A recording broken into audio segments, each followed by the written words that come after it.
Good afternoon, good evening, good morning, or good night.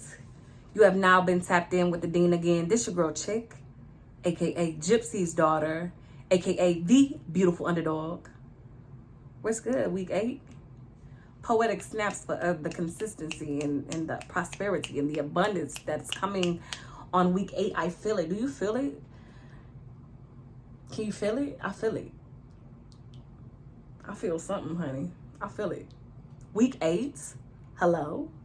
Episode 8, hello. Consistency, hello. Oh, you must really like that. Oh, yeah. This your girl Chick, aka Gypsy's daughter, aka the beautiful underdog, as the Dean. We are on most platforms: TikTok, Facebook, Instagram, YouTube, and now Spotify. Spotify kind of makes us official. Hello, welcome back. Thank you. Welcome back. Today's topic is about alignment and waiting constructively. I got some notes written down. I just want to ask you this question that I wrote down as a journal entry, and I just want you to think about this when you think about this week's topic. How do you plan to achieve or execute if you're the only one, wherever you are currently on your journey, who received that calling? How do you plan to execute it? I'm going to go into depth. Imagine for a minute being called to be someone at a certain place, to be on a certain level you've never actually seen up close. Do you have it in you? I like to think that everybody get a call of sorts. Wherever you at on your journey. You might be further along than me. So I'm not saying this as no expert. I'm not no doctor. I'm not no therapist. I'm just asking you to think about something for a minute. Most of the time when I come up with these topics, if you're new here, it's something that I'm either currently going through, a thought process, or it's something I've already overcome. I oftentimes use my own personal experiences or a perspective that I have to paint the picture of the message. Do you have it in you? I watched a movie with my son. We went to the movies and we watched Paddington in Peru. This is not a paid sponsorship. I really like Paddington, okay? We watched Paddington in Peru, and the whole movie, they were looking for his aunt in the jungle. And there was a clue for everything. There was like only things that he would notice. Only things that he would be able to figure out. He was able to follow. Mind you, Paddington is a house bear. He ain't never been in the jungle. He ain't been in the jungle since the jungle had him. They sent him off as a young bear to the house with the folks. He been in the house all this time. He ain't never been outside. I hope you follow me. Shout out to the mommies out there. Especially the single mommies. Shout out to the mommies though. All mommies. If you a mommy or if you're a mother figure to anyone, shout out to you. I'm gonna go into, now we clocked out of the narrative. I'm gonna share something with you. When I ask you, and I ask myself, because like I said, this is a personal project. I also want to be, quick disclaimer, real quick. We gotta always get the disclaimer out the way. Every class has a different level of understanding. So I totally understand if what I say, what you hear, or what you see here is not aligned with you. I also understand that this is a personal project. So if I'm being too transparent for you, or if my transparency is a little bit abrasive for you, you're more than welcome to click off. Okay? If you've never actually seen it up close, how are you to execute? How are you to even plan to execute? I think about that in two different ways. I've had a lot of situations where, and I'm like for real, in real life, I've had a lot of really real life situations where I was pursuing something, or I wanted to do something, or I wanted to achieve something, or be a certain type of somebody, be on a certain type of level. I've also been a person who's seen both sides of the fence. And I'm just being for real, pro real over here. We keep it kind of cute, but it's pro real. I've seen a grittier lifestyle, and I've also seen a very privileged lifestyle. Blessed by the best. I've been able to see both sides. And I always stress that as a child, as a younger person, as a person that's still growing and developing, I hope we all are, but when you're still open to the knowledge, when you're still a sponge to the knowledge. So it's not just things that you're intentionally taught, but it's also things that you see. It's also things that you are aligned with. I can actually say it's been very confusing trying to figure out, where do you want to go? Who do you want to be? Especially like a person like me, I see passion in both things, in both lifestyles, or from both sides of the fence. But if you're being called after a certain level of understanding, how do you execute the calling if you've never seen it up close? So disregard everything I said about what you've already learned from each side of the fence. This shit is some shit you ain't never seen. And I'm calling you to do. First, let's talk about a sense of reality. Real quick, I want to just touch on that. I think the world will get along so much better. And when I say the world will get along so much better, I'm talking about less hating, more communication, more collaboration, more unity when it comes to projects and creative projects and building together. You on that side of town, so I don't like you. You a little bit lighter, I don't like you. You a little bit darker, I don't like you. You a little bit rounder, I can't fuck with you. That's a problem. Because you don't even understand that the call you got and the call that I got, they kind of like work together. We could really be further along if I put my piece of the puzzle with your piece of the puzzle. Imagine that. But anyway, we're going to talk about sense of reality real quick. Your reality is and your circumstances are different from everybody. Your circumstances is what will have somebody perceive you as real or fake. Because you can live a certain kind of way and believe a certain kind of way. You have a certain level of understanding. You have a strong sense of faith, where somebody else may be pessimistic and they might be a realist and they might be like, man, believe what? I don't believe nothing until I see it.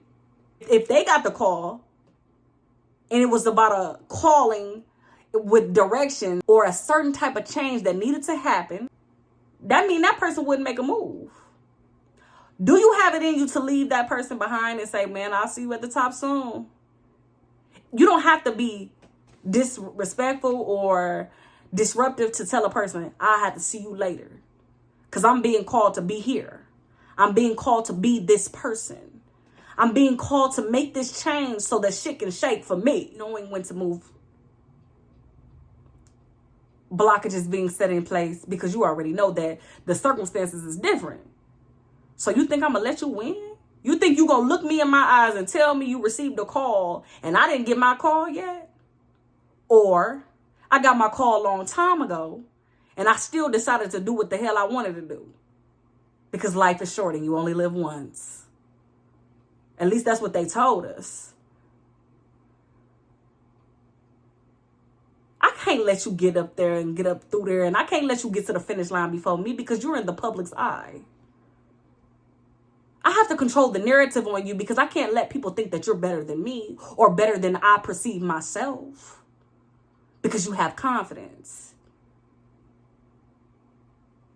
So my question is, if you've never seen it up close, do you have it in you to even try? If there are blockages and delays because you're just giving it a try, you've never seen it done before, so you know it's not going to be perfect, but starting is a starting point. Slow motion is still motion. It's one thing to say, do you have it in you to try? But it's another thing to say, do you have it in you to build yourself, construct yourself, mold yourself into alignment? And then because you haven't seen it, because you haven't felt it, you don't know what it's like, patiently wait, but wait constructively. When I say wait constructively, I'm saying, okay, I know that this is what I'm supposed to be doing. I don't know I don't know how it's going to look, but I'm going to do this until it comes to me. Everything up to this point has told me that my voice is either going to make me or break me. All of the lessons I've learned, I've been told, all of the opportunities that I've been given, luckily, blessed, things that I've fumbled, bags that I've fumbled, for those who understand, bags that I fucked up. Like, you was over there? How did you get back? And you still ain't, you ain't there now? Who are you today? You know, that type of vibe. Having those opportunities have taught me that my story, and telling my story, waiting constructively has been something that I have learned. I don't know what it's like. I'm still trying to learn executing and achieving, accomplishing things, addressing the call, even if you're the only one who received that call. Or maybe 5 of y'all received that call and all 5 of y'all on different sides of the world. But you ain't never seen it before. Your circumstances didn't allow you to see those type of things. I'm going to go one better. I was talking to a Lyft driver, and we were talking about family and unity and motherhood, and having 2 parents or not. In the discussion, she was saying that she had to have somebody, but she also had a daughter who was my age, 29, who was very free and very comfortable with being by herself with 2 children. And she said she admired her because she remembered she had been married twice and she had to have somebody. And I think about my upbringing. Most of the women in my family are married. And I'm a single mom. And I'm kind of comfortable now. But in reality, my first response was, I'm supposed to be married, honey. I'm supposed to have somebody, honey, because I ain't having no kid. I'm not having no kid out of wedlock, because it wasn't supposed to happen in the first place. Because that's not traditional for my family, believe it or not. Family full of women and all of them cuffed up. Just keeping it real. 11 kids just running all over the place. Can you imagine that? I've seen it in real life. That's my reality. Waiting constructively.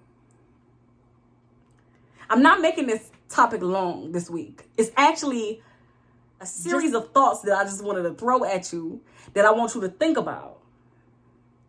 Could I be doing this while I'm waiting on this to come through? I want to share a story with y'all. It's kind of touchy for me. Career and finances is kind of touchy for me. Let me talk about it though real quick, get it off my chest. I went to apply for nursing school. I was very confident. I was very confident because for the last 10 years, I've done my thing in the healthcare field and I'm really accomplished. Like, I feel really proud about that. Also because I have pre-existing conditions that run in my family. And I just knew that I would be a great asset to my family. I'm the first granddaughter. I'm the first daughter. I just would be the first. And then, boom, to be able to take care of all of my family and provide them with the information and the knowledge as well as the assistance here and there. I would love that. Like, I would love that for me still to this day right now. I applied. Ooh, it's emotional. It's getting emotional. Hold on, my eyes start watering and stuff. Ooh. Okay. I applied twice. You have to take a HESI exam as an entrance exam. So people that know, you know, hey y'all, hey nurse so-and-so, hey girl, hey. I want to say I took that exam twice. The first time I didn't know what was on it. Okay. And like when I say I took this HESIG exam, I'm aiming high. So I already started for my RN. Period. Let's go as far as we can go. And then if we miss, we gonna land on something. That's my motto. So let's aim high. Mind you, a couple years back, I took this test with a 3-year college. So I was going for my BSN. This was most recent, and I just said, okay, I'll tell that another story. I'll tell it in another story. But I'm gonna tell you the most recent one. I went for my RN. So now we actually are throwing. We aimed for the BSN originally. Came out the gate with the for the BSN. But I applied the first time. I took this exam. It's like 3 hours. I didn't pass. Okay, there's a percentage that you gotta have. I didn't pass. The second time I took the test, I failed by 4 points. And so when you say waiting constructively, I want to give you the narrative of when I sat down with a counselor, a school administrator, which right before I took the test was a job that I was offered. I was offered a job, a career opportunity as an administrator. I was learning the ropes to become an administrator before this. But the second time I failed what I really wanted to do, my truest desires, I told you how heartfelt it is to me. It's a connection that I have to science because it was one of my first jobs, as well as I've seen so many of my people. And when I say my people, I'm talking about in my family with health issues. I don't want to mention nobody, but I've had family members on their deathbed several times. Some of the same people too. Like it's a reoccurring thing. I have a son who was born prematurely. I'm just giving you a little background. I'm just giving you a little why are you so attached to this? Why do you feel like you can't just shake it off? Just move on. Why do you feel like waiting constructively and being aligned is the answer? Well, I'll tell you. I failed the second time by 4 points. And the lady, when I sat down with the administrator, she said, well, unfortunately, you can only take this HESI exam in the state of Ohio twice in 1 year. Now, that was last year.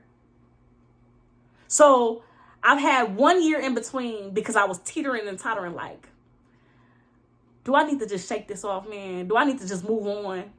Or could I invest in the level of understanding that it takes to, there are different like practice tests that you pay for. Mind you, shout out to the nurse girlies because you guys already know that it's not a joke. And I hear people, I ain't gonna talk about it on this video, but I hear people talk about medical assistants and CNAs and nurses and CRNAs and nurse practitioners, and they're doing it for the aesthetic. No, just because that woman is a bad bitch don't mean that when it's time to save your life, she is incompetent.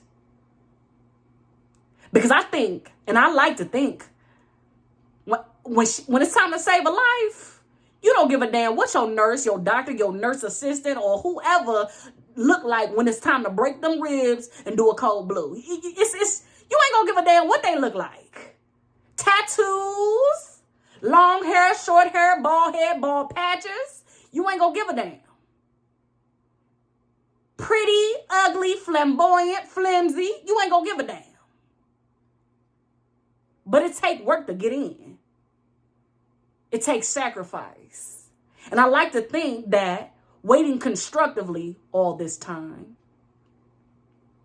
has showed me, not only has it showed me character. I've learned a lot along the way. I've learned a lot all along the way, and I've watched people move. I think that's why it's emotional for me. I watch people that are not as passionate as me, because you'll get a few. And I'm not saying as passionate as me, like I'm able to determine that, but I'm just saying, I've seen people who, when I ask them, what's your why? Like, what made you go into the medical field? Because I'm so passionate. and they tell me something that has nothing to do with the medical field or nothing to do with a history or nothing to do with a real calling, something that they can't shake off. Not the simulation because your phone was listening to you. Not that. Not your auntie did it so you did it too. Not that.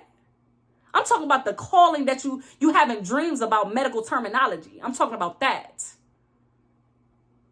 I'm talking about every other day you get a call from a family member and they asking you like you already got the license.